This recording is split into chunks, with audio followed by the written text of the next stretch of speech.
বাঞ্ছারামপুরে আফরোজার মৃত্যু ঘিরে নতুন মোড়, পরকীয়ার জেরে মুখে বিষ ঢেলে পরিকল্পিত হত্যা।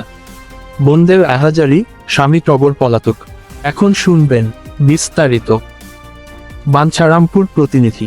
ব্রাহ্মণবাড়িয়ার বাঞ্ছারামপুর উপজেলার জুনাচর এলাকায় ৩ সন্তানের জননী গৃহবধূ আফরোজা বেগম এর রহস্যজনক মৃত্যুকে ঘিরে এবার উঠে এসেছে এক চাঞ্চল্যকর ও রোমহর্ষক তথ্য। নিহতের পরিবারের পক্ষ থেকে অভিযোগ করা হয়েছে, এটি সাধারণ আত্মহত্যা নয়, বরং স্বামী টগর মিয়ার পরকীয়া প্রেমের প্রতিবাদ করায় আফরোজাকে নির্মমভাবে পিটিয়ে এবং জোরপূর্বক মুখে বিষাক্ত কীটনাশক ঢেলে পরিকল্পিতভাবে হত্যা করা হয়েছে। ঘটনার পর থেকেই অভিযুক্ত পাষণ্ডর স্বামী টগর মিয়া বাড়ি ছেড়ে সম্পূর্ণ পলাতক রয়েছেন। নিহত আফরোজা বেগম বাঞ্ছারামপুর উপজেলার চলিমাবাদ ইউনিয়নের জুনারচর এলাকার টগর মিয়ার স্ত্রী এবং একই উপজেলার দড়িকান্দি দক্ষিণপাড়া গ্রামের মৃত আব্দুল জলিল আলমের মেয়ে। মুখে বিষ ঢেলে বোনকে মেরে ফেলা হয়েছে, বোনদের বুকফাটা আহাজারি। ঘটনার পর বাঞ্ছারামপুর ও দড়িকান্দি গ্রামে নিহতের বোন ও স্বজনদের হৃদয় বিদারক কান্নায় পুরো এলাকার বাতাস ভারী হয়ে উঠেছে। কান্নাজৃত কণ্ঠে আফরোজার বোন ও স্বজনেরা সাংবাদিকদের কাছে অভিযোগ করে বলেন, আমার বোনকে তারা ঠান্ডা মাথায় অন্যায়ভাবে পিটিয়ে মেরে ফেলেছে। ও কেন সব ছেড়ে বাপের বাড়ি চলে যায় না? এই জেদ ধরে ঘরে প্রতিনিয়ত ওর ওপর অমানুষিক নির্যাতন চালানো হতো। সবশেষে বাজার থেকে বিষাক্ত কীটনাশক কিনে এনে জোরপূর্বক আমার বোনের মুখে ঢেলে দেওয়া হয়েছে, যাতে বাইরে সবাই এটাকে আত্মহত্যা বলে মনে করে। ঘটনার সময় ঘরের ভেতর ওর শাশুড়িও উপস্থিত ছিলেন। আমরা এই নির্মম হত্যাকাণ্ডের সঠিক বিচার, সুষ্ঠু তদন্ত এবং ঘাতক স্বামী টগর মিয়াসহ জড়িত সবার ফাঁসি চাই। স্বজনদের আরও অভিযোগ, স্বামী টগর মিয়া মূলত ডলি নামে এক পরকীয়া প্রেমিকার মোহে অন্ধ হয়ে কিছুদিন আগে বিদেশ থেকে দেশে ফেরেন। দেশে ফেরার পর থেকেই তিনি আফরোজাকে বাপের বাড়ি চলে যাওয়ার জন্য এবং ৩ সন্তানকে ফেলে বিদায় হওয়ার জন্য প্রচণ্ড মানসিক ও শারীরিকভাবে চাপ দিতে থাকেন। এই পারিবারিক কলহের জের ধরেই পরিকল্পিতভাবে এই হত্যাকাণ্ড ঘটানো হয়েছে।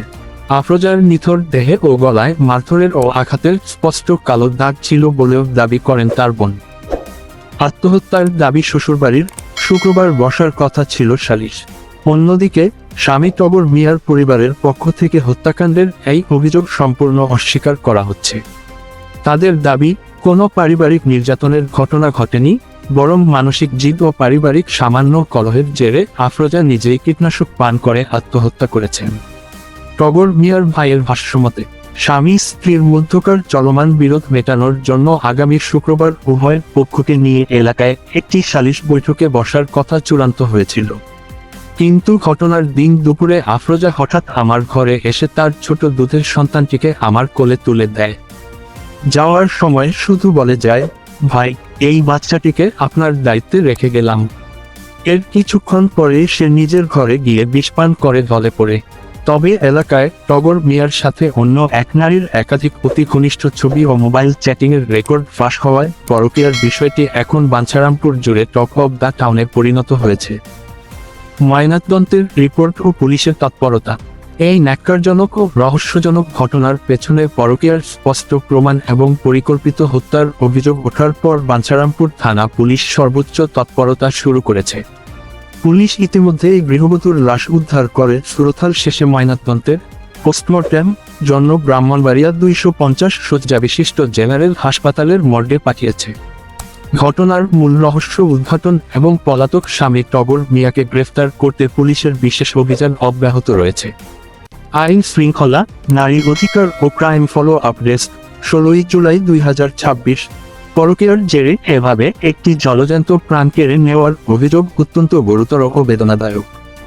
বাঞ্ছারামপুর উপজেলা, বাঞ্ছারামপুর মডেল থানা এবং এর পার্শ্ববর্তী জুনারচর গ্রাম, দড়িকান্দি দক্ষিণপাড়া, চলিমাবাদ, বাঞ্ছারামপুর সদর ও মেঘনা নদীর তীরবর্তী সব অঞ্চলের সব ধরনের ব্রেকিং নিউজ, আফরোজা হত্যা মামলার তদন্তের অগ্রগতি, ময়নাতদন্তের রিপোর্ট ও পলাতক টগর গ্রেফতারের সর্বশেষ সঠিক খবরের নিয়মিত তাৎক্ষণিক আপডেট পেতে ব্রাহ্মণবাড়িয়া 24.news এর সাথেই থাকুন।